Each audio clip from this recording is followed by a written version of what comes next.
Ya antes de la pandemia, y antes que pase todo esto, en clases habíamos visto, ¿no? Cuando vimos examen mental, uno de los ítems que se evaluaba en el examen mental o en el examen psicopatológico era el estado del ánimo, ¿no? Entonces, cada uno de los componentes del estado del ánimo tiene sus trastornos, obviamente, ¿no? Entonces, hoy vamos a ver los trastornos del estado del ánimo. Si recuerdan, como concepto, el estado del ánimo era el tono de vida, ¿no es cierto? Que no necesariamente el estado del ánimo es permanente, ¿no? Puede tener su aumento y su disminución.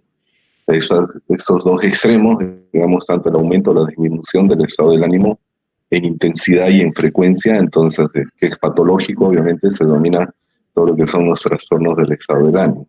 Entonces, vamos a hacer una pequeña introducción de lo que son los trastornos del ánimo y de ahí ya de lleno entramos a el trastorno depresivo mayor. Bueno, conceptos básicos, como les dije, el estado del ánimo entonces es el tono emocional o sentimental, ¿no es cierto? Que es generalizado y sostenido. Influye en el comportamiento de una persona para su percepción de formar parte del mundo, o en fin, o de su entorno, ¿no? Entonces, nosotros los seres humanos básicamente no solo nosotros, sino también los animales, también nos regimos en base a nuestras emociones, ¿no? De hecho, nuestra conducta está condicionada por las emociones, ¿no?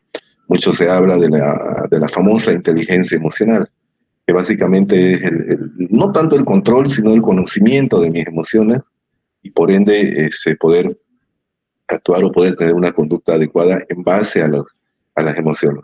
Claro, las personas que no tienen ese control o esa inteligencia emocional, entonces son las personas que tienden a tener raptos, digamos, o periodos de impulsividad, de agresividad, irritabilidad, digamos, por el desconocimiento de las emociones. Entonces, alguna vez escuchan el término inteligencia emocional, no es más que eso, ¿no? De poder reconocer qué es lo que yo estoy sintiendo en ese momento y en base a esa emoción, entonces yo poder reaccionar, digamos, de una forma adecuada, ¿no? Por eso dicen, lo ideal sería que la razón prima, es decir, la razón pueda actuar sobre las emociones, ¿no? De hecho, cuando se cometen crímenes, dicen, ¿no? En la televisión, un crimen de origen pasional, dicen, ¿no? ¿Por qué? Porque son personas que se han dejado llevar ese momento por las emociones. Entonces, el estado del ánimo tiene como concepto eso, ¿no? Es el tono emocional o sentimental, ¿no? Ahora, la diferencia de una emoción con un sentimiento es de que la emoción es un estado de ánimo que es corta en duración de tiempo, pero es mucho más intensa que un sentimiento. Mientras que el sentimiento es un estado de ánimo que es más crónico, es decir, es más largo en el tiempo, pero con intensidad disminuida. Ahorita vamos a ir viendo uno por uno. Bueno, emoción, ¿no? Como les decía, un estado brusco y de corta duración, ¿no?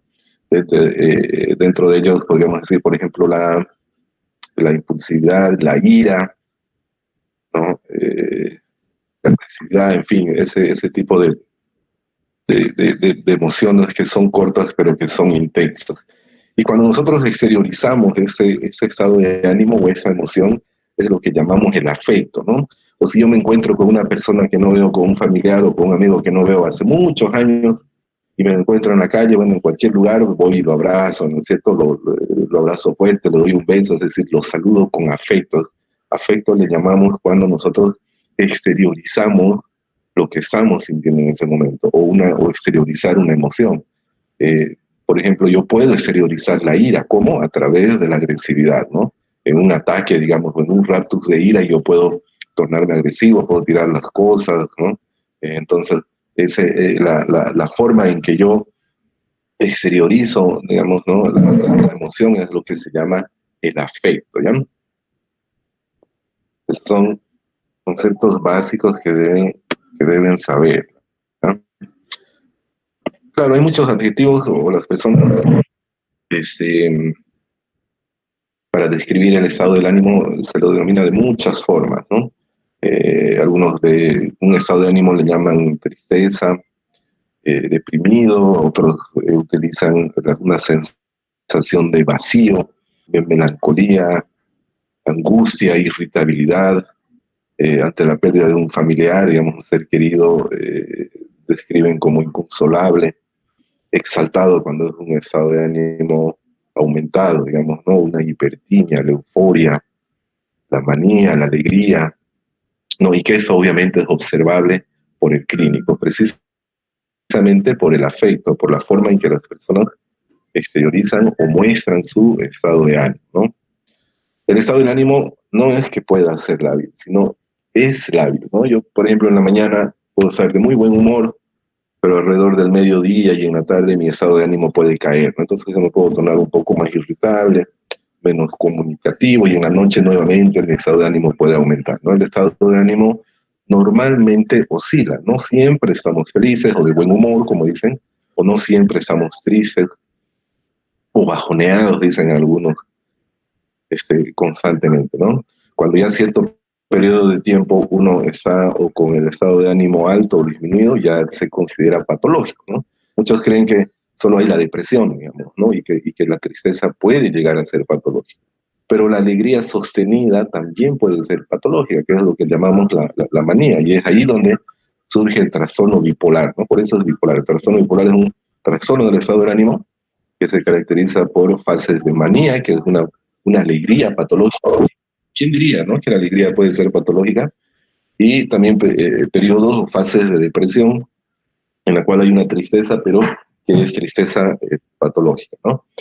Entonces, esos cambios del estado del ánimo afectan el nivel de actividad, ¿no? Es decir, el estado del ánimo condiciona el sueño, el habla, el apetito, la esfera sexual, el pensamiento, ¿no? La memoria, la concentración, es decir, el estado de ánimo prácticamente condiciona todo, ¿no? Por eso es que si nosotros escuchamos alguna canción, digamos, de nuestra infancia, o estando en la calle o en cualquier lugar, percibimos un perfume, digamos, que utilizaba mi mamá, digamos, o alguien que yo apreciara mucho, inmediatamente nos transporta a esa época nosotros, es decir, que hemos vivido, ¿no? Entonces, vean cómo el estado del ánimo condiciona prácticamente casi todo el aparato psíquico, ¿no? Por eso se habla mucho del manejo de las emociones, de la inteligencia emocional, porque en muchas personas rige bastante,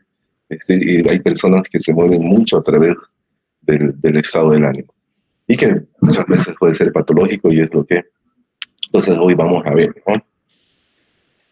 Entonces los efectos del estado de ánimo nunca permanecen estáticos, como ven ahí en la imagen, ¿no? Normalmente oscilan, ¿no? Pero de un estado de ánimo alto, ¿no? Y que de ahí puede disminuir un poco, ¿no? Uno no siempre está del mismo humor, digamos, las 24 horas, ¿no? Como se ve ahí en la imagen, ya cuando la curva, por ejemplo, cuando hay una hipotimia o una disminución del apetito, del estado del ánimo, y que permanece por cierto tiempo, entonces se considerará que es una depresión, ¿no? Y lo contrario, cuando el estado del ánimo aumenta o hay una hipertimia y que persiste por cierta duración de tiempo, se le denomina manía, ¿no? Y es donde nace el famoso trastorno bipolar. Por eso vamos a ver la próxima vez. Entonces, el estado del ánimo mantiene un continuo, dice, ¿no? Gradiente entre dos polos extremos, ¿no? Así como hay alegría y tristeza, digamos, atracción y repulsión, placer y dolor, amor y odio, digamos. ¿Se acuerdan que cuando estábamos llevando trastornos de personalidad decíamos, ¿no? Las personas que tienen un rasgo de personalidad límite tienen un estado de ánimo muy, muy inestable, ¿no? Los límites son esos que dicen o me aman o me odian, digamos, ¿no? Y había esa ambivalencia, precisamente a eso se refiere, ¿no? A cambio de una inestabilidad emocional, ¿no? Ya desde hablando un poco de historia, porque es interesante, hace muchos, muchos años, incluso antes de Cristo, ya se hablaba del estado eh, del ánimo, ¿no? Los griegos y los romanos, ellos definieron de manera similar a actual los términos de melancolía y manía, ¿ya? Porque en esa época ya había el trastorno bipolar, entonces les llamaba mucho la atención que personas que se sumían en una profunda tristeza y después de un tiempo estaban, digamos, en un estado de euforia, de felicidad persistente. Entonces ellos denominaron ambos polos, ¿no? La melancolía, que sería la depresión, la tristeza, y la manía, que era la euforia, ¿no? Ya se postulaban algunas ideas, digamos, ¿no? Por ejemplo, en los años 1700, 1800, se proponían que era el exceso de sangre en el cerebro, ¿no? Por alguna razón, pero siempre se inclinaron a que era un problema en la cabeza, digamos, ¿no? Cuando era algún trastorno mental. Hablando ya un poco de depresión, hace muchos años, incluso hasta ahora, aunque no crean, hay muchas personas que creen que la depresión, cuando se habla de un estado de ánimo disminuido, una hipotimia, eh, incluso en la actualidad, les digo, claro, antes mucho más, ¿no? Pero se creía que era obra de esa figurita que se ve de Belfangor, ¿no? Que es el dios de la pereza, ¿no? Entonces, cuando las personas entraban en un trastorno depresivo mayor grave, ¿no? Entonces atribuían, digamos, que era la posesión de ese dios, digamos, o de ese demonio. Y hasta ahora todavía hay ese pensamiento mágico, ¿no es cierto? Por eso decían, por eso siempre decimos los profesionales en salud mental, por eso hay ese estigma que rodea todos los trastornos mentales, ¿no? Hasta ahora se cree mucho que un trastorno mental es obra de una posesión demoníaca, digamos, ¿no? O de un ente espiritual, o siempre por detrás de un trastorno mental siempre hay un halo de misterio, de misticismo, digamos, ¿no? Y uno de los propósitos de la materia obviamente es desvirtuar todo eso, de que sí hay un componente neuroquímico que originan los trastornos mentales, ¿no? Entonces, eso es lo que vamos a ver hoy, pero es bueno que sepan eso. Y ustedes han debido escuchar alguna vez, ¿no? Que las personas atribuyen siempre a los trastornos mentales a una entidad mágica, digamos, ¿no? Ya en el año 1500 y 1600, ese señor Robert Burton ya escribió un libro, ¿no? Que se llama La anatomía de la melancolía. Incluso hasta hoy, y desde todos los psiquiatras hemos leído ese libro porque es una obra clásica en salud mental, en el cual él ya hace una descripción de los síntomas, de los signos, de las posibles causas, digamos, de una manera muy interesante sobre la depresión, ¿no? Que entonces ese libro le llamó Anatomía de la Melancolía. De todas formas, hay en internet, si es que a alguno le interesa leer, es muy interesante leer ese libro, que hace una descripción de la depresión. Bueno, diferentes fechas, ¿no? En las cuales se hablaba de depresión, cuando hablaban de los cuatro temperamentos, ¿no? El flemático, el sanguíneo, había el melancólico, ¿no? En el cual precisamente se refería a esas personas que siempre andaban con un ánimo disminuido, con tristezas, que son negativistas, ¿no? Algunos les llamaban perezosos, pero sin embargo se referían al trastorno depresivo. En cuanto a la salud pública, dice, ¿no? Los trastornos del humor suponen un importante problema de salud pública, evidentemente. ¿Por qué? Por su elevada prevalencia, por el impacto negativo que tiene y por el riesgo vital que conlleva, ¿no? Prevalencia es porque, ustedes saben, prevalencia es la cantidad, digamos, de casos que hay de una enfermedad X, ¿no? Eh, la depresión dentro de los trastornos mentales, dentro de psiquiatría, es una de las enfermedades que cada vez adquiere mayor prevalencia e incidencia, que son los nuevos casos. Ahora con eso de la pandemia están aumentando mucho, bastante, junto con la ansiedad, son uno de los trastornos que está repuntando, digamos, los casos en consulta externa en psiquiatría. Más allá, sin haber pandemia, igual, ¿no? El trastorno depresivo, ya la OMS preveía que el año 2020 sería el segundo motivo de consulta en medicina general, ¿no? Claro, nadie esperaba la pandemia, entonces la pandemia como que está socapando otras enfermedades, ¿no? Todo se apunta a la pandemia, todos hablan del famoso coronavirus, pero por detrás del coronavirus está habiendo también no solo trastornos mentales, sino otras enfermedades que, por así decir, digamos, se están descuidando, ¿no? Y la depresión es una de ellas, ¿no? Y que está adquiriendo cada vez mayor número de personas que están sufriendo esta enfermedad. El impacto negativo, por supuesto, porque es tremendo. Es decir, cuando una persona realmente está con un cuadro depresivo, pero realmente está deprimido, su funcionalidad global baja incluso hasta el 10 o 20%, ¿no? Son personas que por el estado depresivo dejan de ir a trabajar, tienen problemas en la familia, ¿no? Descuida su salud. Entonces, el impacto negativo es considerable.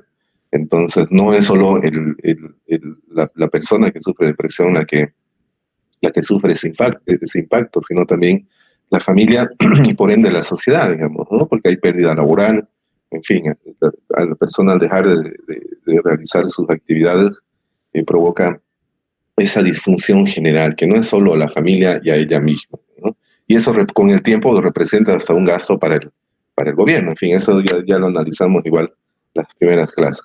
Y también eh, el riesgo vital, porque en la depresión, como en otras enfermedades que provocan la muerte, en la depresión no es la enfermedad que mata a la persona, sino es la misma persona que decide terminar con su vida que el suicidio. Imagínense cuánta será la angustia que tiene una persona de llegar a creer o pensar de que el suicidio es la mejor salida, ¿no? Entonces, como cualquier otra enfermedad, el desenlace de la depresión también, por supuesto, que va a ser el fallecimiento, ¿no? Por eso dice la tasa de suicidio en pacientes con un trastorno del humor o del estado del ánimo sitúa en torno al 20%, y esto subiendo cada vez más, ¿no? La OMS considera la depresión, bueno, consideraba, porque seguramente ahora van a cambiar muchas cosas, como el cuarto problema de salud más urgente en todo el mundo. Y preveía que para este año el segundo consulta en medicina general, como les había dicho, iba a ser la depresión. Y no estábamos muy lejos de eso. Hace unos 2 años, si no, no el anteaño pasado yo hice un estudio sobre prevalencia e incidencia de trastornos mentales en Caja Nacional, y para asombro de muchos estaba por cumplirse lo que la OMS había previsto, ¿no? En primer lugar me había salido, si no me equivoco, de trastornos de ansiedad generalizado, y en segundo lugar estaba eh, los trastornos depresivos, ¿no? Entonces, vean cómo en un lugar tan chico como es Cobija, pero se estaba cumpliendo lo que la OMS había previsto, digamos, para el año 2020. Pero con la llegada de la pandemia seguramente va a cambiar muchas cosas. Bueno, la depresión tiene su clasificación. Nosotros denominamos el trastorno depresivo mayor, ¿no? Dentro del trastorno depresivo mayor, entonces hay el leve, el moderado y el grave, ¿no? Que dependiendo de los síntomas y su intensidad yo podré denominar, ¿no? Entonces la depresión no es única, sino es trastorno depresivo mayor, ¿no? Y que puede ser leve, moderado y grave, ¿no? Grave, por ejemplo, consideramos cuando hay ideación suicida, ¿no? Yo no puedo denominar o decir que es un trastorno depresivo mayor grave si es que no hay la ideación suicida, es decir, es que no hay deseo de querer morir o de querer matarse a la persona, o que por lo menos lo haya planificado o lo haya pensado, ¿no? No dicen directamente, ¿no? Quiero morirme, quiero matarme, sino las personas suelen decir, me gustaría desaparecer, ¿no? Quisiera irme lejos y no volver, dicen las personas. Y es ahí donde nosotros, en la entrevista, le decimos, ¿a qué se refiere con eso? Es decir, si tuviera la oportunidad de quitarse la vida o hacerse algo, lo haría, y ellos abiertamente dicen sí, ¿no? Hay ese estigma de que dice que a las personas que están muy tristes o que hablan mucho, es decir, no hay que decirles, no hay que hablarles de la muerte, ¿no? Eso es un tabú, es totalmente lo contrario.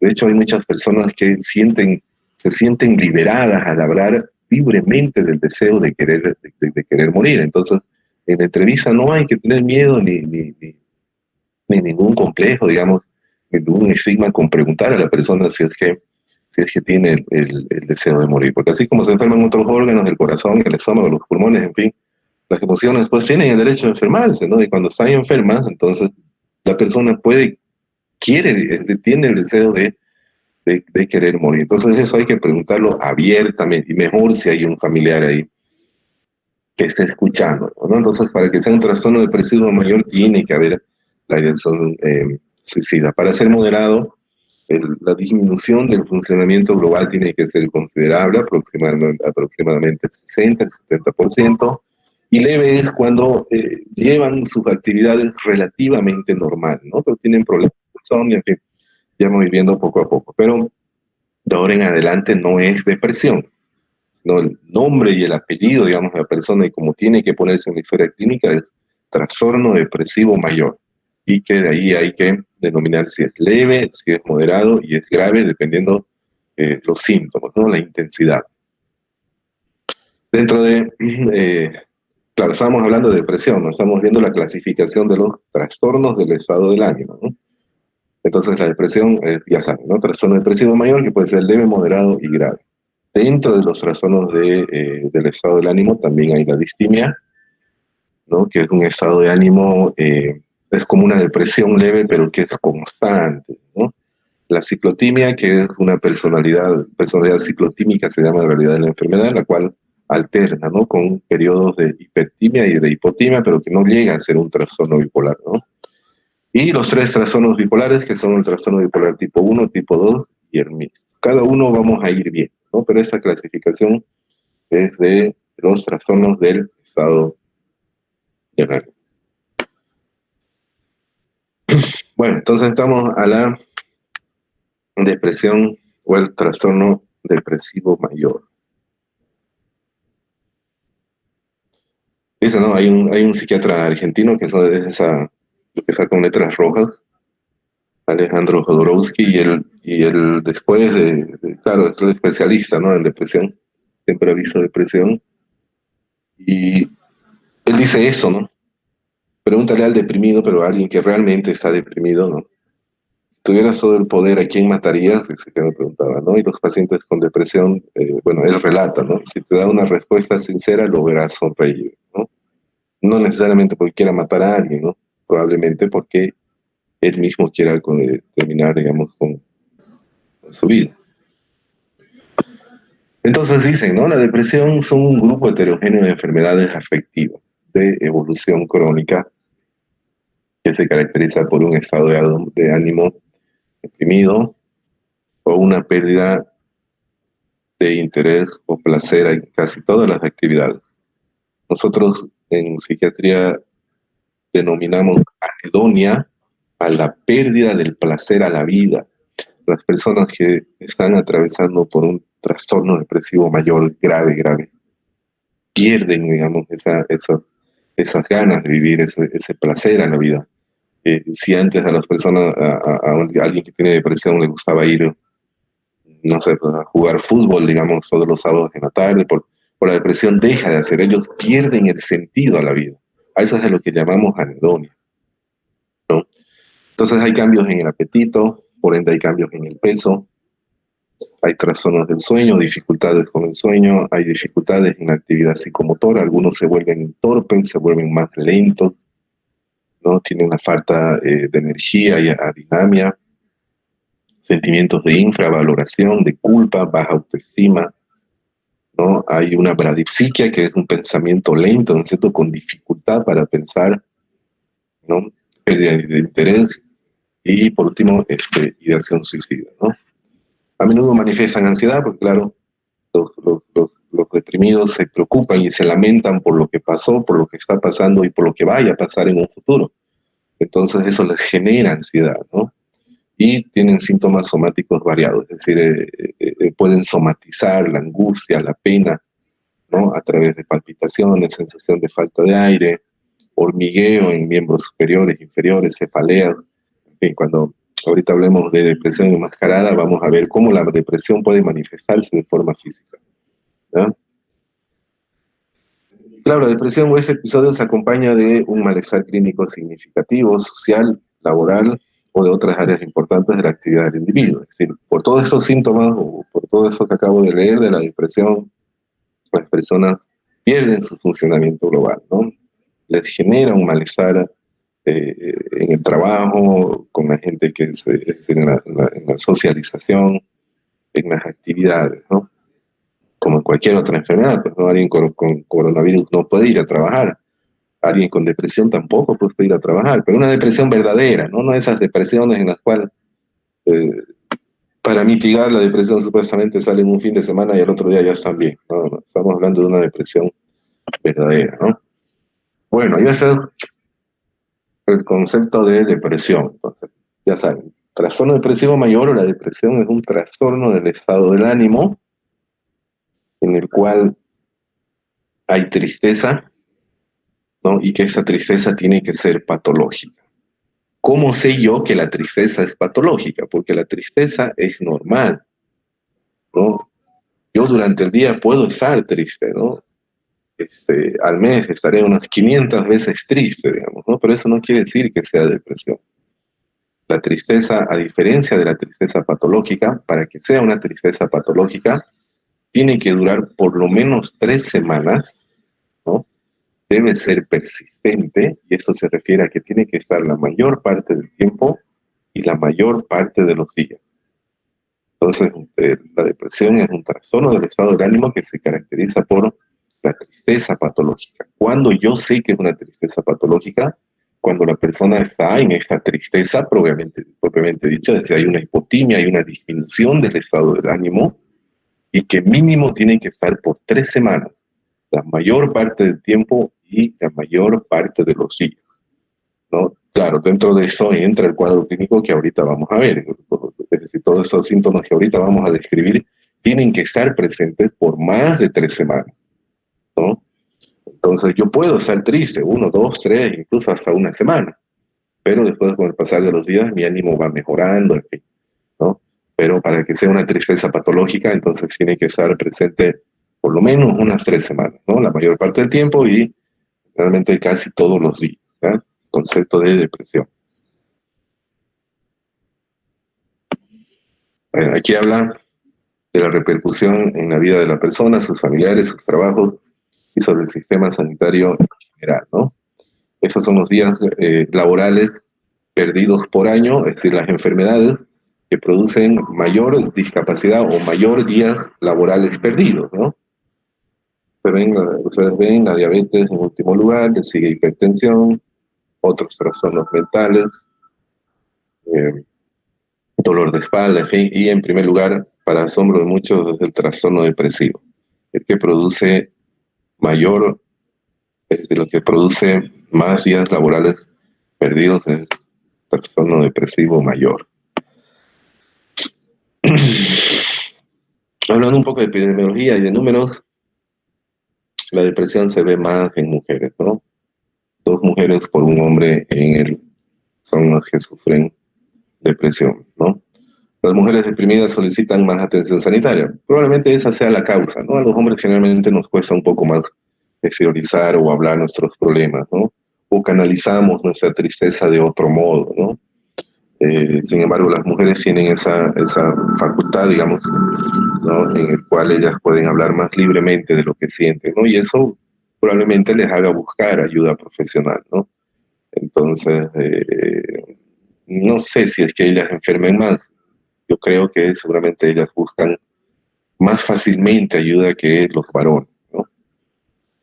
De todas formas, dice, ¿no? Prevalencia más baja en países asiáticos, prevalencia más baja, no importa. Pero si ustedes leen en libros de psiquiatría, las mujeres siempre son más afectadas. Hipótesis para explicar la mayor frecuencia que tienen las mujeres. Diferencias neurobiológicas, hormonales, también sí. ¿No? Sabemos que el estrógeno influye mucho en el sexo femenino, ¿no? Y que está muy ligada también a las emociones, ¿no? De hecho, las mujeres cuando tienen su periodo al mes, de hecho hay una enfermedad, ¿no? Que se llama, y que es un trastorno del estado del ánimo, el cual se llama el trastorno disfórico premenstrual, ¿no? Cuando algunas mujeres, 1 o 2 semanas antes de tener su periodo, tienen un cambio en el estado del ánimo, ¿no? Es como una especie de depresión, pero con bastante irritabilidad, ¿no? Que es patológico, obviamente. No todas las mujeres lo tienen, ¿no? Pero de repente alguna de los factores que hace que las mujeres puedan tener más depresión que los hombres, probablemente sea eso, ¿no? Las mujeres todavía padecen una gran desventaja social en muchos países, en algunos sí, sobre todo en los latinos, por el machismo, en fin, ¿no? Entonces ustedes saben que las mujeres están sometidas de repente a una especie, no de maltrato, digamos, ¿no? Pero por el mismo machismo puede condicionar también a que las mujeres, no sé, tengan ideas de minusvalía, de inutilidad, ¿no? De baja autoestima, en fin. Entonces puede ser un condicionante también para la depresión en las mujeres, ¿no? Y claro, la mujer es víctima de abuso y de violencia doméstica con una frecuencia mayor que el varón. De más comentar eso, todo el mundo lo sabe. Entonces probablemente sean los factores que influyen para que las mujeres tengan mayor ventaja, por así decir, para desarrollar un cuadro de... Bueno, ya dijimos, ¿no? Prevalencia 10% a comparación de 20 mujeres. Eh, la mitad va a tener episodios repetitivos de crisis, necesitará tratamiento continuo, ¿no? Tasa de recurrencia, después del primer episodio. Es decir, lo que ahí quiere decir es de que si yo enfermé de depresión, es decir, de un 100% de personas que tienen o que han enfermado un cuadro depresivo, entre el primer y segundo año, el 35% de esas personas tiene una recaída, ¿ya? Y más de la mitad, alrededor de los 10 años, incluso hasta 5 años, va a tener una recaída. Es decir, que por lo menos la mitad de las personas, en resumen, la mitad de las personas que alguna vez han enfermado de depresión este, van a tener una recaída en no más de 10 años, ¿no? Y del 15 al 20% de los pacientes depresivos tienen ideación suicida. Dentro de la depresión en general, digamos, ¿no? Porque si es depresión mayor, depresión grave, por supuesto que van a tener todo, ¿no? La etiología o las causas, ¿no? Hay un factor biológico o neuroquímico, como quieran llamarlo, que como en todas las enfermedades mentales, ¿no? Como en cualquier trastorno mental, hay un factor neuroquímico o neurobiológico, ¿no? Ya saben, al principio, incluso cuando ya estábamos en estas clases virtuales, hablamos de la serotonina, ¿no? Es uno de los neurotransmisores que rige el estado del ánimo junto con la dopamina. Pero la serotonina es la que regula más el estado del ánimo, no tanto como la dopamina. La dopamina ayuda, pero en realidad es la serotonina la que rige el estado del ánimo de una persona, ¿verdad? La disminución de la actividad de la serotonina va a producir depresión, ¿no? Claro, primero disminuye la serotonina, después va disminuyendo la dopamina, en fin, y va arrastrando poco a poco a los demás neurotransmisores. Pero el neurotransmisor que más protagonismo tiene en la depresión es la serotonina. No se olviden, ¿no? Hay una hipoactividad serotoninérgica en el trastorno depresivo mayor. También alteraciones de regulación hormonal. La tiroides, de hecho, ahí se hace el diagnóstico diferencial, ¿no es cierto?, de la depresión, sobre todo con el hipotiroidismo, que remeda perfectamente lo que es un cuadro depresivo, ¿no? El sistema adrenérgico también, en fin. Factores genéticos, los antecedentes familiares, como en cualquier enfermedad, hay mayor propensión a que yo desarrolle un cuadro depresivo si es que mi abuela, un tío, un primo ha tenido depresión, ¿no?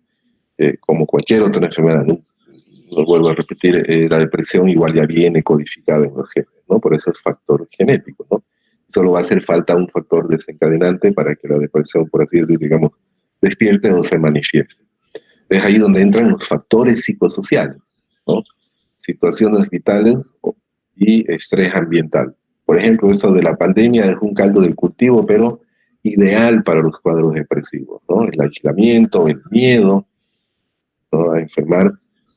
Entonces, ese es un factor que genera un estrés emocional y que si yo tengo el factor genético, va a condicionar a una hipoactividad serotoninérgica y se va a manifestar entonces la depresión, ¿no? O pueden ser pérdidas tempranas, la muerte de un familiar, ¿no? Carencias afectivas, un divorcio, una separación, problemas económicos, pérdida laboral, en fin, cualquier situación que me genere estrés puede desencadenar, si es que yo tengo ya la genética, entonces puede condicionar a que yo haga un cuadro depresivo, ¿no? Entonces la depresión no es el demonio, no es nada mágico ni nada místico, sino es la hipoactividad de la serotonina que puede ser condicionada a cualquier situación que me genere un estrés emocional, ¿no? Claro, en algunos casos no necesariamente va a haber un estrés, digamos, o sea, no, puede ser que no se muera nadie y que yo tenga todo en la vida y haga un cuadro depresivo. Bueno, igual la serotonina puede disminuir su actividad por diferentes factores, igual voy a desarrollar un cuadro depresivo. No necesariamente tiene que haber un factor desencadenante. Esa imagen que muestra, ¿no? Ahí al lado la imagen del cerebro deprimido que está hipoactivo, a comparación del otro que no está deprimido, y vemos con colores más vivos, ¿no? Una actividad cerebral normal. Como en una persona que está deprimida sí hay es decir, el cerebro no está funcionando de manera correcta, ¿no? Por eso es que todo el aparato cognitivo se ve afectado, ¿no? Desde la atención, desde la memoria, para demostrar, digamos, ¿no? De que sí es orgánico, es decir, sí es un mal funcionamiento en el cerebro que produce esta enfermedad. Bueno, normalmente asumo que saben, ¿no? Por neurofisiología que el factor, eso de aquí, el factor de crecimiento neuronal, ¿no? Es lo que mantiene, digamos, a las neuronas activas, ¿no? En la depresión y con el tiempo ese factor de crecimiento neuronal va disminuyendo, ¿no? Y las neuronas van muriendo, pues, ¿no? Por eso la depresión está muy ligada a la neurodegeneración, ¿no? Bueno, esta es la clasificación, pero ya la clasificación de la depresión o de los, del trastorno depresivo mayor, ¿no? Habíamos dicho, ¿no? Que está la depresión, el trastorno depresivo mayor, que también se le llama, ya hablando solo dentro de la depresión, ¿no? Que se le llama depresión mayor o unipolar. ¿Por qué unipolar? Porque no es depresión bipolar, obviamente, ¿no? Y que dijimos, ¿no? Que esta puede ser leve, moderada o grave, dependiendo de la intensidad de los síntomas, ¿no? Que eso obviamente ya lo vamos a denominar los psiquiatras, ¿no? Médico en atención primaria, que es lo que ustedes van a salir, con tal que le pongan síndrome depresivo, más que suficiente, ¿no? Entonces, dentro de las depresiones también hay la distimia, ya les había hablado más adelante, que es una especie de depresión leve, pero que es mucho más constante, digamos, mucho más crónica. Hay la depresión bipolar, ¿no? Que sería la fase depresiva del trastorno bipolar, y hay algunas depresiones que no son especificadas, que no entran ni en una ni en otra. Además, también de haber el trastorno adaptativo con ánimo depresivo. Muchas personas, por ejemplo, ahora, y sin ir muy lejos, aquí en Cobija, están haciendo un trastorno adaptativo, ¿no? Porque no todos estamos en transiciones, nos estamos adaptando al nuevo estilo de vida que tenemos, ¿no? Con las normas de bioseguridad, con los horarios, con las restricciones. Muchas personas no están pudiendo manejar este cambio, digamos, ¿no? Y están desarrollando síntomas de ansiedad, síntomas de depresión, ¿no? Entonces a eso es lo que se denomina el trastorno adaptativo, pero con un ánimo depresivo. Bueno, los signos y síntomas o la clínica de la depresión, ¿no? Entonces, las personas con depresión se quejan, ¿no? De falta de energía, que están cansados todo el momento, que realizan alguna actividad y se cansan fácilmente. Hay ideas de culpa y de minusvalía, no creen que son culpables de todo lo que están pasando, se echan la culpa de cosas que pasaron antes, de lo que están pasando ahora, y las ideas de minusvalía son, ¿no? Aquellas en las cuales la persona misma se desvaloriza, ¿no? Se cree incompetente, no creen capaces de resolver sus problemas, ¿no? O de terminar algunos proyectos, digamos, que ellos se han planteado. Muchos de los que son padres o madres no se creen suficientes como para ser buenos padres, buenas madres. En el caso de los hombres, no creen mantener, digamos, la familia. Es decir, hay esas ideas de culpa y de minusvalía o ideas pesimistas, ¿no? Tienen un ánimo deprimido, que ya saben que es la tristeza que está por más de 3 semanas. Hay falta de interés en cualquier tipo de actividad, fatiga, como nos había dicho. Hay cambios en el peso, generalmente pierden el apetito, ¿no? Que es lo que nosotros llamamos la hiporexia.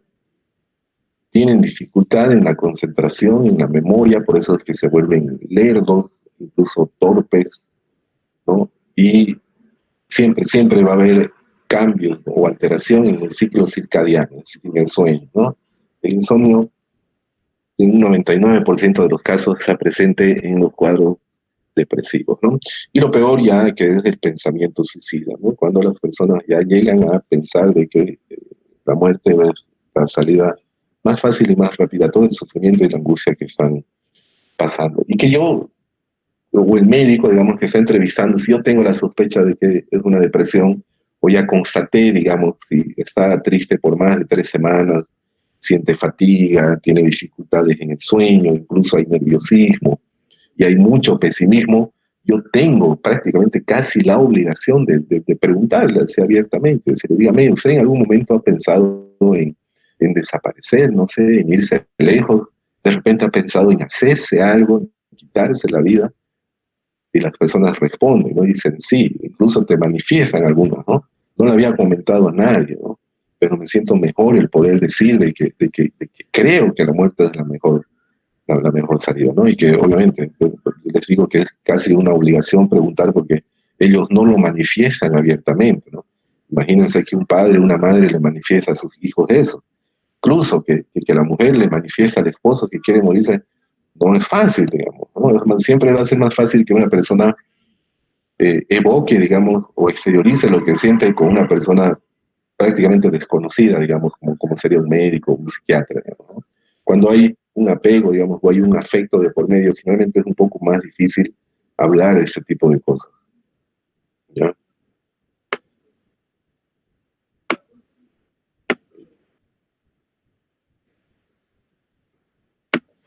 Bueno, entonces los criterios de interferencia con él, claro, eh, la sintomatología o todo lo que acabamos de ver en la depresión, entonces debe causar interferencia con la vida normal, ¿no? ¿A qué se refiere eso? A que va a haber una interferencia o va a haber un deterioro con relaciones interpersonales sociales, ¿no? Es muy común que las personas con depresión se aíslen y se tornen menos comunicativas, ¿no? Por ejemplo, en el núcleo familiar, en la casa, el depresivo no va a salir de su habitación, va a estar generalmente casi todo el día en la cama, ¿no? De hecho, va a haber una pérdida de su aliño y la higiene, ¿no? Son personas que se pierden tanto, como les decía, se presenta la anedonia, que es la pérdida de la, de las ganas de vivir, es decir, que esas personas incluso dejan de bañarse, no se cambian de ropa. Entonces eso va a producir una interferencia en las relaciones interpersonales y sociales, ¿no? También va a haber esa interferencia en el funcionamiento laboral y académico, porque claro, no van a ir a trabajar, no van a ir a la universidad, al colegio, entonces va a haber un deterioro en esas actividades, ¿no? Y por supuesto con la salud general, ¿no? No se van a alimentar bien, va a haber un descuido general en su salud. Entonces un trastorno depresivo presenta alteraciones en 4 áreas. En el humor, ¿no? Que se traduce con tristeza, con apatía y la anedonia, que ya saben que es anedonia. En la actividad psicomotriz, ¿no? Que hay una alteración de las actividades mentales, les cuesta mucho poder concentrarse, e incluso puede haber hasta pequeñas, no amnesias, sí, pero pequeños olvidos, ¿no? En la función cognitiva hay una disminución, la capacidad de concentración, olvidos, como decía, rumiación persistente a pensamientos negativos, es decir, constantemente están pensando que son inútiles, que no valen nada, ¿no? Que no van a salir del estado en el que están, y síntomas biológicos porque van a somatizar, ¿no? Ahorita vamos a ver eso. Bueno, entonces esa es la mayoría refiere quejas somáticas y no depresivas. Es decir, hay una gran mayoría de las personas que llegan al consultorio, bueno, llegan a consulta, pero por manifestaciones físicas de la enfermedad, ¿no? Por ejemplo, el motivo de consulta puede ser malestar general, puede ser fatiga y cansancio, puede haber también dolor en las articulaciones o en la espalda, pérdida de peso. En el caso de las mujeres puede haber alteración en el ciclo menstrual, náuseas, vómitos, puede haber también alteraciones gastrointestinales, dolor en el pecho, una sensación de opresión precordial, dolor de cabeza, insomnio, pérdida de memoria. Esa es la famosa la depresión enmascarada que nosotros llamamos, ¿no? O sea, que el paciente, esos pacientes son los que van a un consultorio, digamos, de medicina general, se le realiza un montón de laboratorios, de estudios, y todo sale normal, pues, ¿no? Hasta que a alguno de los colegas se le prende el foquito y o manda al psiquiatra o investiga un poco más, ¿no? Y hace una evaluación del estado del ánimo. Y entonces se llega a la deducción, es decir, de que está manifestando alguna angustia o alguna pena, ¿no? Se le pregunta cómo ha estado del estado del ánimo estos últimos 2 meses, digamos, estas últimas 2 semanas, si se ha sentido triste, si ha habido ganas de llorar de la nada, si hay algo en particular que le está generando angustia, preocupación, ¿no? Entonces, la depresión puede manifestarse también con síntomas físicos que son los que estamos viendo, que es la depresión enmascarada. Es cierto, el paciente siente esos malestares, ¿no? Pero ya nosotros tenemos que tener la habilidad de poder investigar, digamos, ¿no? El médico general no tiene que cerrarse y necesariamente buscar algo orgánico, ¿no? Es decir, mientras se hace la anamnesis, ¿no es cierto? Mientras se le está preguntando si es casado o soltera, si estudia o no estudia, se le puede preguntar, ¿no? ¿Cómo están las cosas en la familia? Si en el trabajo las cosas están andando bien, si hay problemas económicos, ¿no? Y como les digo, por detrás de estas manifestaciones físicas, entonces puede haber este sufrimiento o este estado de ánimo bajo, y es lo que nosotros llamamos la depresión enmascarada. Entonces, como verán, los síntomas de depresión son muy variados, ¿no? Yendo de sensación de tristeza, pasando por pensamientos negativos, hasta alteraciones de la sensación corporal como dolores y náuseas. Verán que la presentación de la depresión, pero abarca muchas cosas, puede confundir muchas cosas, ¿no? El diagnóstico diferencial de depresión es un montón de enfermedades, ¿no? Pero que la repercusión más trágica es la evolución al suicidio, la depresión. Otros subtipos de depresión mayor, ¿no? No se ve mucho, pero hay. Una de ellas es la depresión atípica, en la cual puede haber hipersomnia, que es totalmente lo contrario al insomnio, ¿no? La anergia, es decir, la falta de energía, la hiperfagia, son esas personas que constantemente están comiendo algo, por ende va a haber aumento de peso en vez de disminución, ¿no? Alta sensibilidad personal, es del tipo paranoia, ¿no? Que no se le puede decir nada, que ya se lo toman a mal o que están irritables, digamos, persistentemente, ¿no? Pero lo particular de esta depresión atípica es de que empeora en las tardes, ¿no? A partir de las 5 o 6 de la tarde, cuando está cayendo el sol, es cuando más irritable se pone, ¿no? Hay la depresión melancólica, que es con un insomnio terminal, son esas personas que pueden conciliar el sueño, pero que llega a 3, 4 de la mañana, se despiertan y no pueden volver a dormir más. Eso les genera un retorno, un retardo psicomotor, es decir, hacen las cosas más lento, ¿no? Anedonia intensa, porque pierden totalmente la, la, el deseo, digamos, a las cosas, ¿no? Y lo particular de esta depresión melancólica es de que es peor en las mañanas. Es decir, cuando se levantan, son las personas que se levantan sin algún sentido, digamos, ¿no? Se despiertan y dicen, ¿y ahora qué? ¿Para qué me desperté? ¿No? Y la depresión psicótica, que es un cuadro depresivo, pero que se acompaña de ideas delirantes y, y alucinaciones, ¿no? Es la depresión psicótica, que es tremendamente grave. Otros tipos, la distimia, que es más leve pero más crónica, ¿no? Como les decía, es una especie de depresión leve, pero que dura por años, por años y por años y por años. La distimia son esas personas a las que nosotros llamamos que son gruñones, ¿no? Que constantemente están de mal humor, que son muy pesimistas, son aquellos que les decimos hagamos tal cosa y ellos siempre ven lo negativo. No, no va a salir, no va a salir bien, va a salir mal esto. Entonces esas personas que son gruñonas, es decir, que siempre están de mal humor, que son pesimistas, es una distimia, ¿no? La depresión postparto eh, que se ve bastante también, ¿no? Que es diferente al blues, ¿no? El blues es como, para los que son madres, no sé si alguna habrá atravesado por algún blues.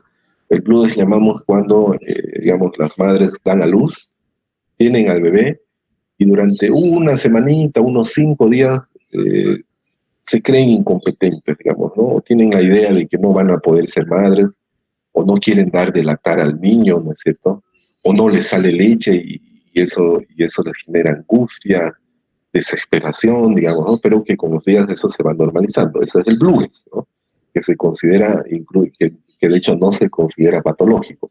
Pero cuando ese blues ya permanece por más de 2 semanas, como dice el concepto de depresión, ya se considera una depresión postparto, ¿no? La depresión reactiva, que es asociada a un evento vital, digamos, muere mi mamá y yo inmediatamente a las 2 semanas hago mi cuadro depresivo, es una depresión reactiva, ¿no? A un suceso en específico. Y lo que les hablaba, el síndrome disfórico premenstrual, que son cuadros depresivos periódicos de 4 a 5 días antes del ciclo menstrual en las mujeres, ¿no? La cual se caracteriza por disforia, que es un estado de ánimo totalmente irritable, que se acompaña por cambios en el apetito y en el sueño. Todo eso está en el libro, ¿no? En el libro de Kaplan, en el sinopsis de psiquiatría, y está más descrito más detalladamente, ¿no? La comorbilidad de la depresión, ¿no? Eh, en psiquiatría, nosotros, cuando yo veo un cuadro depresivo, el tratamiento es, ¿no?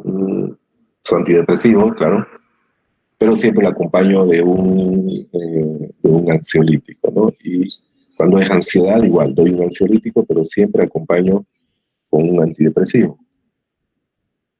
Y ese es el porqué, la comorbilidad de la depresión. La coexistencia de trastorno depresivo y de ansiedad. Toda persona depresiva va a tener síntomas de ansiedad y toda persona con un trastorno de ansiedad va a tener síntomas depresivos. O una va a llevar a la otra.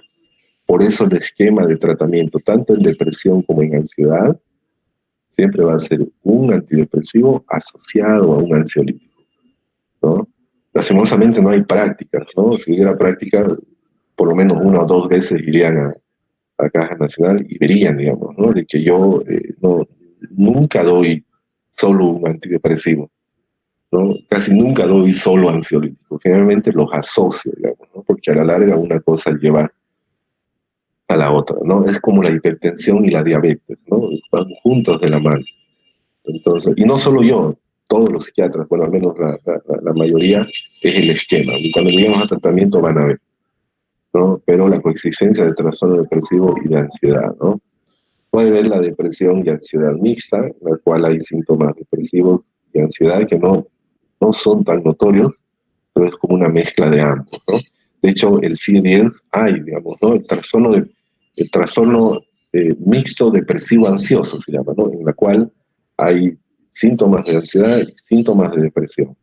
Entonces, para los psiquiatras, para no confundirse, digamos, en CIE-10, ¿no? O para no estar, digamos, cuando no está cuando no se puede diferenciar mucho, es decir, yo no puedo determinar bien si predominan los síntomas de depresión o de ansiedad, entonces le denomino trastorno mixto depresivo ansioso, que es una depresión ansiosa, ¿no?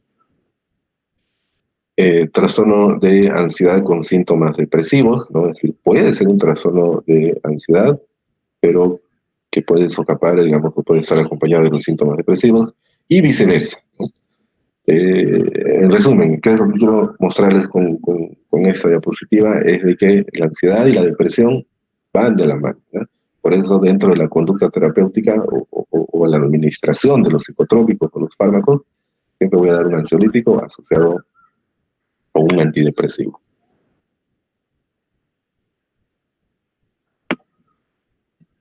Aquí porque no salen los remedios.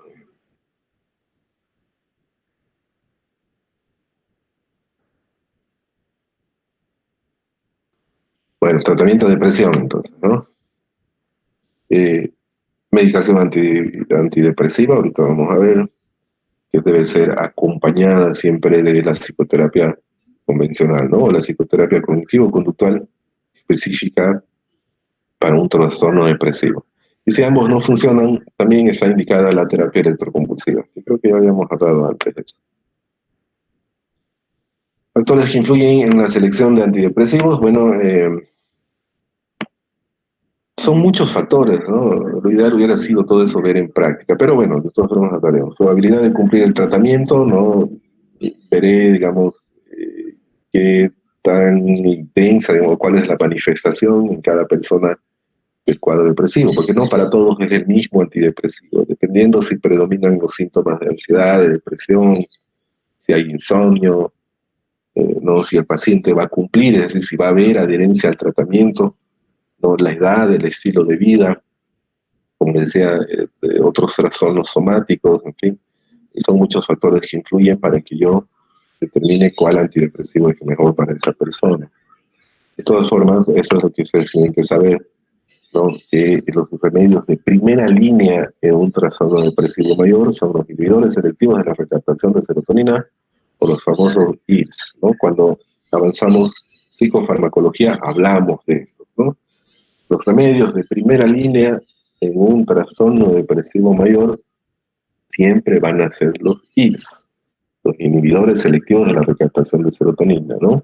¿Por qué? Porque hay una hipoactividad serotoninérgica. Entonces, aumentan la cantidad, digamos, de serotonina en el espacio neuronal, ¿no es cierto? Es decir, aumenta la cantidad, claro, de ese neurotransmisor, ¿no? Entonces, esos son los IRS, ¿no? El que más usamos es la fluoxetina, el escitalopram, la paroxetina, la sertralina y el citalopram, ¿no? Entonces, esos son los IRS, o los antidepresivos de primera línea, y con los que siempre se tiene que iniciar, digamos, la farmacoterapia en un trastorno depresivo. ¿Yo por qué voy a elegir una fluoxetina en vez de una paroxetina? Bueno, eso ya queda a criterio del psiquiatra, ¿no?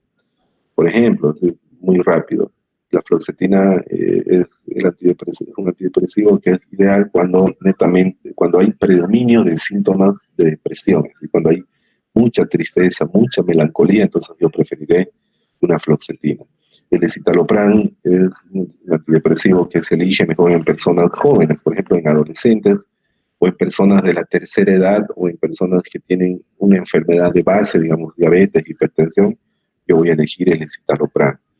La paroxetina, cuando hay mucha ideación, cuando hay ideación suicida, o cuando hay muchos pensamientos de minusvalía, de pesimismo, entonces escogeré la paroxetina. La sertralina, cuando predominan los síntomas ansiosos, cuando hay palpitaciones, sensación de falta de aire, ese tipo de cosas, elegiré la sertralina. En fin, pero eso ya lo sabe el especialista, ¿no? Entonces, claro, esos remedios disminuyen los síntomas de depresión, la impulsividad, la agresividad, ideas de suicidio, ¿no? Y eso, antidepresivos más utilizados y de primera elección son los IRS, ¿no? Que son menos riesgos, son ejemplos. Antes se usaban los tricíclicos, los antidepresivos tricíclicos, pero son remedios que son muy sucios y los efectos secundarios que tenían eran muy aparatosos, ¿no? Entonces, ese es el esquema terapéutico en una depresión, en un cuadro depresivo, ¿no? Los antidepresivos, los IRS, ya saben, son los de primera línea. Si es que después de unas 2, 3 semanas yo no veo una mejoría con esos antidepresivos, llegan a su pico terapéutico, es decir, llegan a su pico de acción a partir de la segunda semana. Si hasta la segunda o tercera semana, incluso yo puedo esperar 3 semanas. Si en 3 semanas yo no veo una mejoría clínica en mi paciente, ya podré cambiar de antidepresivo y puedo pasar a los duales, ¿no? Los IRS actúan exclusivamente en la serotonina, mientras que los antidepresivos duales pueden actuar en la serotonina y en la dopamina, digamos, en la serotonina y en la noradrenalina. Esos son los duales, que son la nafaxina, la mirtazapina, pero esos ya son de segunda línea. Yo siempre voy a empezar con un IRS. Entonces, dentro de la depresión, yo voy a dar un antidepresivo, yo voy a elegir cuál. Si hay síntomas, bueno, siempre dar un ansiolítico, una benzodiazepina, un alprazolam, un clonazepam, ¿no? Eso se le puede dosificar en la mañana, mediodía, en la noche, solo en la mañana. en fin, no se le pregunta a la persona, al paciente, cuál es el peor horario para él, cuál es el horario en el que peor se siente, ¿no? Y generalmente ellos dicen, ¿no? En la tarde, en la noche. Entonces, ahí daré yo mi ansiolítico. Y en caso necesario, puedo dar un optimizante o un estabilizador del estado del ánimo, como el litio. Como aquí no hay litio, yo utilizo bastante la carbamazepina, el ácido valproico, que son estabilizadores del ánimo. Cuando doy un estabilizador del ánimo, cuando hay una evolución tórpida, digamos, ¿no? O cuando hay unos días con evolución favorable y de ahí no, el estado del ánimo nuevamente cae, ¿no? Entonces, el estabilizador del ánimo yo utilizo en depresión para fijar, digamos, el trabajo del antidepresivo, para evitar que el estado del ánimo nuevamente se me vuelva a caer. Y en caso que sea una depresión psicótica, puedo dar una risperidona, o cuando las ideas, digamos, de minusvalía, de negativismo, incluso hasta la ideación suicida, es muy intensa, puedo dar la risperidona. ¿Por qué? Porque ustedes saben que son antipsicóticos y el antipsicótico trabaja en la dopamina.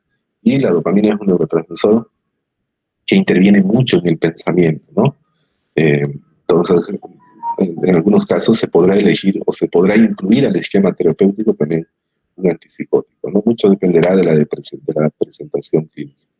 Y la terapia electroconvulsiva, ¿no? Cuando yo voy a indicar cuando sea refractario el tratamiento, es decir, cuando después de dos meses, digamos, el paciente no mejora ni con antidepresivos de primera línea ni de segunda línea, cuando es una depresión severa, es decir, cuando es una depresión psicótica, inhibida, de esas estuporosas, porque puede haber también las depresiones en las que haya agitación psicomotriz, también se indica la terapia electroconvulsiva.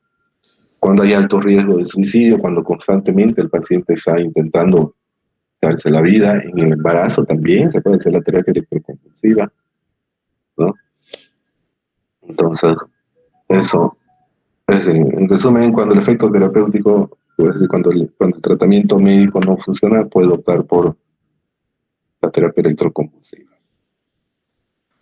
Bueno, eso en torno entonces a depresión. Más bien terminamos. Entonces, la próxima clase veríamos el trastorno ya bipolar, porque estamos en trastornos del estado del ánimo. Bueno, ¿hay alguna pregunta sobre trastornos, sobre depresión?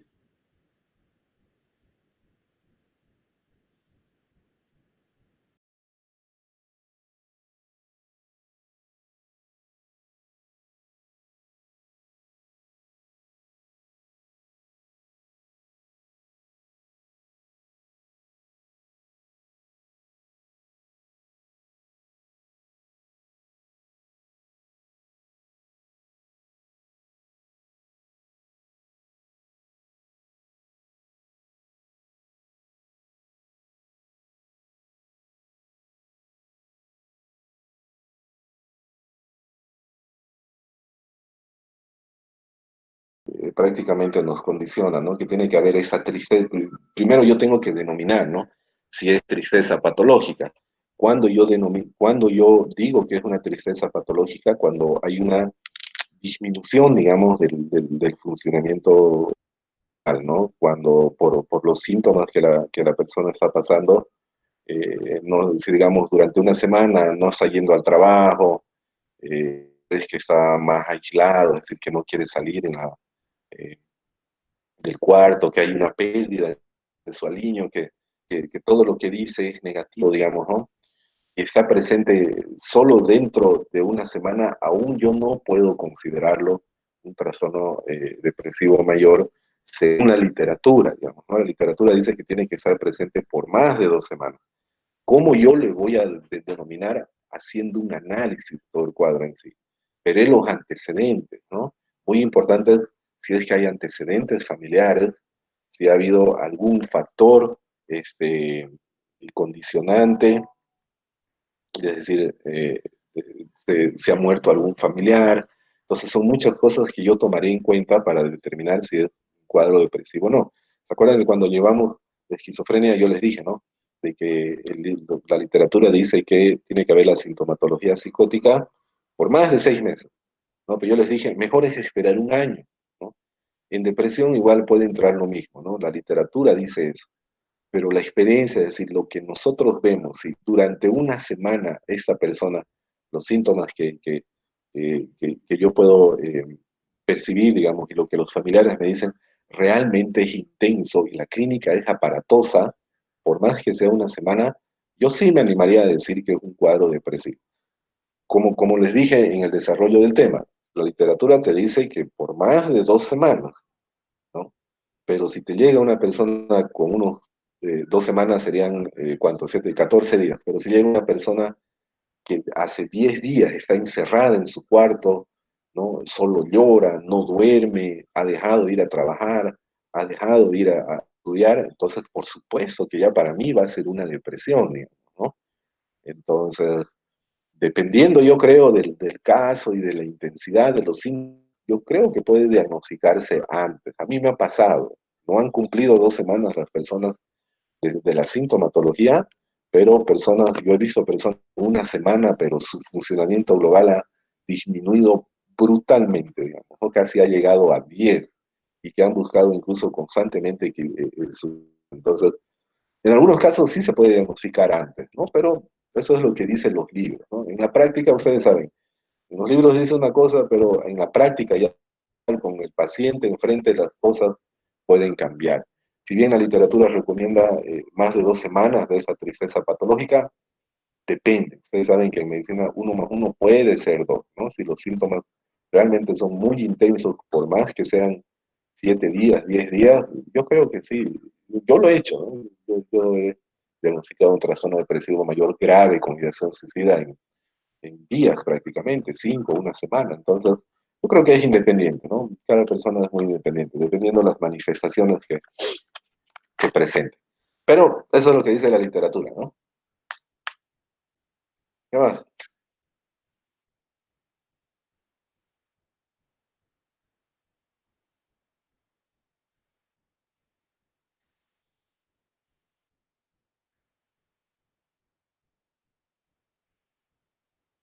Bueno, si no hay más preguntas, entonces Doctor, ya saben. Sí, doctor, una preguntita. Tal vez no corresponde o es muy simple, bueno, no sé cómo lo sí, toma la pregunta, pero le digo, hablamos de depresión por la denominación, es decir, no quisiera entender por qué depresión. Eh, no sé si hablamos por ejemplo, de simplemente una presión, estaríamos hablando de una fuerza que se ejerce sobre algo, pero ¿por qué se denomina depresión a la sí. situación o a la condición de la persona? Muy bonito, muy interesante tu pregunta y la explicación es sencilla. Están viendo todavía las diapositivas, ¿no? Sí, Sí, ¿no? doctor. Ya. Como ven, el estado del ánimo normalmente oscila, ¿no es cierto? ¿Por qué se llama depresión? Depresión, claro, como vos decís, es una fuerza que ejerce, ¿no es cierto? Pero que ejerce una fuerza negativa, es decir, que te lleva hacia abajo, por eso es depresión, ¿no ves? Un hueco es una depresión, ¿no es cierto? De la continuidad. Entonces, nosotros llamamos depresión a una depresión propiamente dicha, sigan el cursor, del estado del ánimo, ¿no? Todo eso que está con azul es una depresión en el estado del ánimo o un hueco, si quieren llamarle, en el estado del ánimo, por así decir, digamos, ¿no? Entonces, por eso se le llama depresión, sencillamente. Por eso la depresión es un trastorno del estado del ánimo, porque es una depresión propiamente dicha en el estado del ánimo, digamos, ¿no? Pero interesante tu pregunta, es la primera vez que me preguntan eso. ¿Qué más? Gracias, doctor. Bueno, como verán, entonces, depresión es un tema amplio. Muchas, podríamos hablar semanas, incluso meses, solo de depresión. Ya pueden complementar ustedes con el libro. Este, ya, abriendo un paréntesis en cuanto a las notas y todo eso, si es que hubo algún, no sé, algún reclamo o algo en las notas del examen, por favor lo vamos a ver con las notas del segundo examen, ya cuando vemos el segundo examen, ahí hablamos bien y dilucidamos las interrogantes, en fin, los reclamos, todo lo que haya, por favor, junto con las segundas notas. Quería pedirles un favor, oye, cambié de teléfono porque lo perdí el mío, entonces perdí todos mis contactos. Entonces, no sé a qué. Doctor, una pregunta.